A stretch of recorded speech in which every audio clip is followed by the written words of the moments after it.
इस वीडियो में हम कवि मैथिली शरण गुप्त की जीवनी पढ़ेंगे।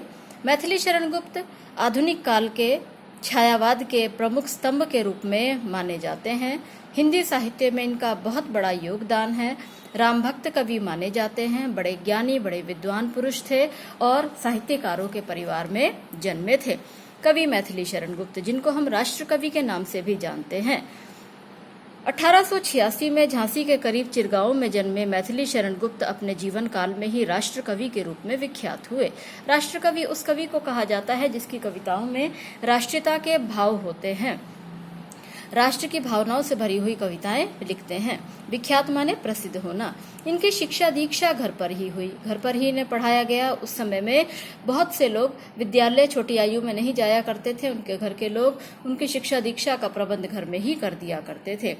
हिंदी के अलावा इन्हें संस्कृत, बांग्ला, मराठी और अंग्रेजी ये सभी भाषाएं भी समान रूप से आती थीं। गुप्त जी राम भक्त कवि हैं। राम को मानने वाले कवि थे, राम भक्त कवि थे। राम की शक्ति पूजा इनकी बहुत प्रसिद्ध रचना है। राम का कीर्तिगान इनकी चिरसंचित अभिलाषा रही। चिरसंचित माने हृदय में हमेशा से बसी हुई अभिलाषा, इच्छा रही। इन्होंने भारतीय जीवन को समग्रता में समझने और प्रस्तुत करने का भी प्रयास किया। समग्रता माने डिटेल में बहुत बढ़कर इन्होंने इसको समझने का प्रयास किया। गुप्त जी की कविता की भाषा विशुद्ध, विशुद्ध माने पूर्णतः खड़ी बोली है, शुद्ध खड़ी बोली है।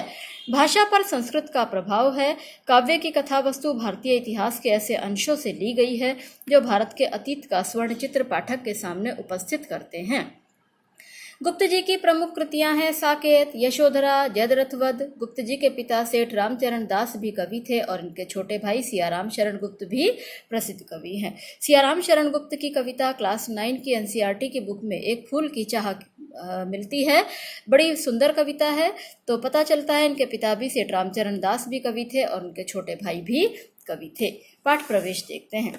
पाठ प्रवेश के द्वारा हमें पता चलता है कि कवि इस पाठ के माध्यम से हमें क्या संदेश देना चाहते हैं। प्रकृति के अन्य प्राणियों की तुलना में मनुष्य में चेतना शक्ति की प्रबलता होती है। चेतना माने जागृति। प्रकृति के बहुत सारे प्राणी हैं, जीव जंतु हैं, पक्षी हैं, मनुष्य हैं।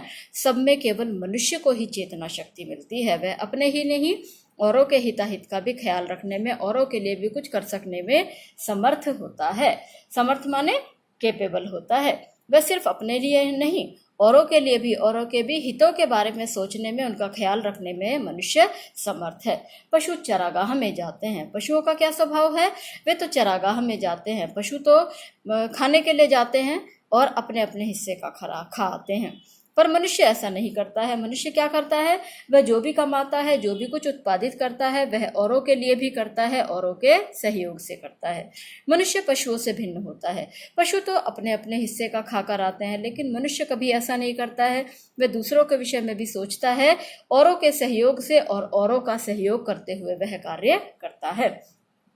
इस पाठ का कवि अपनों के लिए जीने मरने वालों को मनुष्य तो मानता है, लेकिन यह मानने को तैयार नहीं कि ऐसे मनुष्यों में मनुष्यता के पूरे पूरे लक्षण हैं। इस पाठ का कवि मानता है कि अपने लिए जीने मरने वाला ठीक है, मनुष्य हो सकता है, लेकिन मनुष्यता के पूरे गुण उसमें नहीं है, क्योंकि मनुष्यता का मतलब होता है जो मनुष्य होने के भाव दिखाए, जो मनुष्य होने के भावों का प्रदर्शन करे।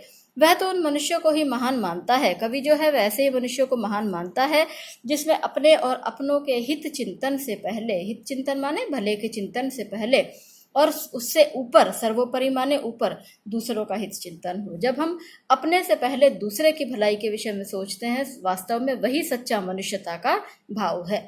उसमें वे गुण हो जिनके कारण कोई मनुष्य इस मृत्यु लोक से गमन कर जाने के बावजूद, गमन करना माने चले जाना, मृत्यु हो जाना। कवि कहते हैं कि सच्चा मनुष्य वही है जो इस संसार से चला भी जाए तो उसके बाद भी औरों की यादों में हमेशा तक बसा रहे। वही तो सच्चा मनुष्य है। उसकी मृत्यु सुमृत्यु हो जाती है। तो आखिर क्या है वे गुण? कवि अपनी कविता में हमें वे सारे गुण बताना चाहते हैं।